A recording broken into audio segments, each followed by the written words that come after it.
Hi friends, ഇന്ന് അയ്യപ്പൻ്റെ പിറന്നാളായിരുന്നു. രാവിലെ തന്നെ കുളിയെല്ലാം കഴിഞ്ഞ് അയ്യപ്പനെ കൊണ്ട് ഞാനും ദേവൂട്ടിയും കൂടി അമ്പലത്തിൽ പോയി. നന്ദൂട്ടിക്ക് വരാൻ പറ്റിയില്ല. നന്ദൂട്ടിക്ക് ക്ലാസ് ഉണ്ടായിരുന്നു. ദേവൂട്ടിക്ക് ഒരാഴ്ച ഫുൾ ക്ലാസ് ഇല്ല. അവരുടെ സ്കൂളിൽ വെച്ചാണ് കലോത്സവം നടക്കുന്നത്. അതുകൊണ്ട് ദേവൂട്ടിക്കൊന്നും ക്ലാസ് ഉണ്ടായിരുന്നില്ല. അതുകൊണ്ട് ദേവൂട്ടി ഞാനും അയ്യപ്പനും കൂടി കൃഷ്ണൻ്റെ അമ്പലത്തിൽ പോയി.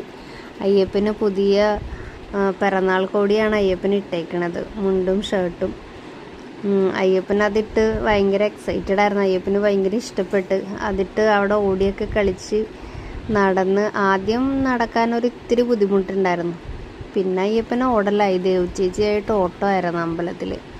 അങ്ങനെ അമ്പലത്തിൽ ഞങ്ങൾ തൊഴുതു പ്രാർത്ഥിച്ച് തിരിച്ച് വീട്ടിൽ വന്ന് അയ്യപ്പന് പിറന്നാൾ സദ്യയൊക്കെ ഉണ്ടാക്കി പായസമൊക്കെ വെച്ച് കൊടുത്ത് അയ്യപ്പൻ അതെല്ലാം കഴിച്ച് ഹാപ്പിയായിരുന്നു. വൈകിട്ടായപ്പോൾ ഞങ്ങൾ അയ്യപ്പന് പിറന്നാളിന് വലിയൊരു ഗിഫ്റ്റ് വാങ്ങിച്ചു കൊടുത്തിട്ടുണ്ട്. ആ ഗിഫ്റ്റ് എന്താണെന്ന് നമുക്ക് അടുത്ത വീഡിയോയിൽ കാണാം. അപ്പോൾ ഓക്കെ, ബൈ.